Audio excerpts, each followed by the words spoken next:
बरेली के भोजीपुरा में दुष्कर्म के शिकार कक्षा 9वीं की छात्रा ने आत्मदाह कर लिया। आरोपी पक्ष की दबंगई से डरा परिवार 26 अगस्त को हुई घटना की पुलिस से शिकायत करने की हिम्मत नहीं जुटा सका। इसके अगले दिन ही दरिंदगी से आहत पीड़िता ने जान दे दी। तब पिता ने एफआईआर दर्ज कराई। पुलिस ने नाबालिग 2 आरोपियों के खिलाफ रिपोर्ट दर्ज कर एक को हिरासत में ले लिया है। भोजीपुरा क्षेत्र के एक गांव निवासी किसान 26 अगस्त को पत्नी के साथ जन्माष्टमी मनाने ससुराल गया था। घर पर उनकी 2 बेटियां ही थी। आरोप है कि उसी दिन दोपहर में गांव निवासी सहपाठी छात्र अपने हमउम्र दोस्त के साथ उनके घर में घुस गया। वे दोनों किसान की 14 वर्षीय छोटी बेटी को खींचकर गन्ने के खेत में ले गए। भोजीपुरा थाने में दर्ज रिपोर्ट के अनुसार एक दोस्त ने किशोरी के हाथ पकड़ लिए और दूसरे ने उसके साथ दुष्कर्म किया। किशोरी के शोर मचाने पर बड़ी बहन मौके पर पहुंची तो आरोपी भाग गए। मंगलवार को माता पिता घर लौटे तो बड़ी बेटी ने पूरी घटना बताई। किसान ने अपने भाई को आरोपियों के घर भेजा तो वहां कोई नहीं मिला। इसके बाद किसान पत्नी के साथ खेत पर काम करने चला गया। दोपहर में छात्रा ने शरीर पर डीजल छिड़क कर आग लगा ली। पता चलने पर घर पहुंचा पिता बेटी को शहर के निजी अस्पताल ले गया। वहां से मेडिकल कॉलेज ले जाते समय किशोरी ने रास्ते में ही दम तोड़ दिया। वहीं एसपी उत्तरी मुकेश चंद्र मिश्रा ने बताया कि एक आरोपी को हिरासत में लेकर पूछताछ की जा रही है।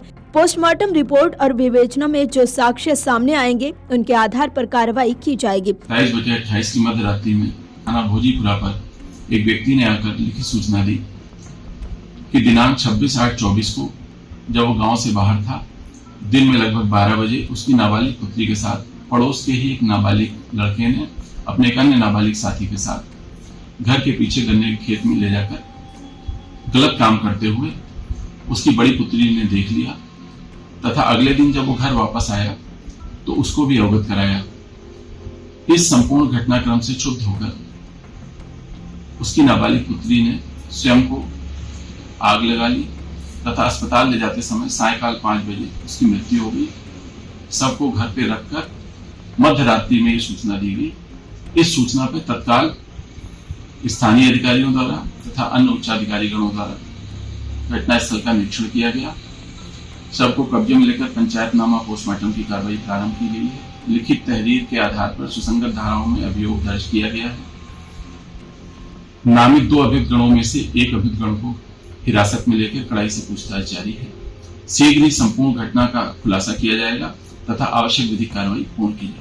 भोजीपुरा में दुष्कर्म की शिकार छात्रा की मौत के बाद कई सवाल अनुत्तरित हैं, जिनका जवाब पुलिस को विवेचना में खोजना होगा। दोनों घटनाओं की सूचना में देरी और पोस्टमार्टम रिपोर्ट में मौत की वजह स्पष्ट न होने से मामला उलझ गया है। परिजनों के मुताबिक उनकी बेटी से दुष्कर्म जन्माष्टमी वाले दिन दोपहर में किया गया। कायदे में परिजनों को तत्काल इसकी शिकायत करनी चाहिए थी, पर दूसरे दिन ससुराल से लौटने के बाद भी छात्रा के पिता ने केवल आरोपियों के घर जाकर शिकायत की।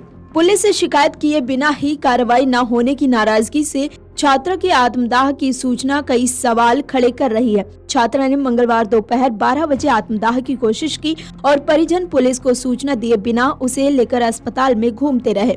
इसके 12 घंटे बाद रात 12 बजे उन्होंने पुलिस को दुष्कर्म और फिर बेटी के आत्मदाह की सूचना दी। पैनल से कराया पोस्टमार्टम रिपोर्ट में छात्रा के 60% जलने की पुष्टि हुई, पर मौत की वजह साफ नहीं हुई। डॉक्टरों के पैनल ने प्रक्रिया पूरी की। विसरा जांच के लिए सुरक्षित रख दिया गया। किसी भी आशंका के लिहाज से स्लाइड भी बनाई गई। बताया जा रहा है कि इस तरह के संकेत भी मिले हैं कि मौत विषाक्त पदार्थ खाने से हुई हो और शव को बाद में जला दिया गया हो। विसरा की जांच के बाद ही स्थिति स्पष्ट हो सकेगी। पुलिस ने एक आरोपी को पकड़ा है जो 8वीं कक्षा का छात्र है। पुलिस उसी को मुख्य आरोपी मान रही है, जबकि किशोरी के परिजन फरार छात्र को मुख्य आरोपी बता रहे हैं। पुलिस ने दोनों लड़कों के बारे में जानकारी ली तो पता चला कि छोटी उम्र से ही वे दोनों बिगड़ गए हैं। पकड़े गए आरोपी का मोबाइल फोन आपत्तिजनक चीजों से भरा मिलने की बात सामने आई है। उनके घर वालों की छवि दबंगई के तौर पर है। यही वजह थी कि मृतका के परिजन रिपोर्ट लिखाने से कतरा रहे थे,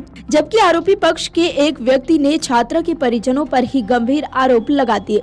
वीडियो डेस्क अमरउजाला.com। अगर आप ये वीडियो YouTube पर देख रहे हैं तो हमारे चैनल को सब्सक्राइब करें और बेल आइकन को दबाना ना भूलें। अगर आप Facebook पर ये वीडियो देख रहे हैं तो हमारे पेज को लाइक करें।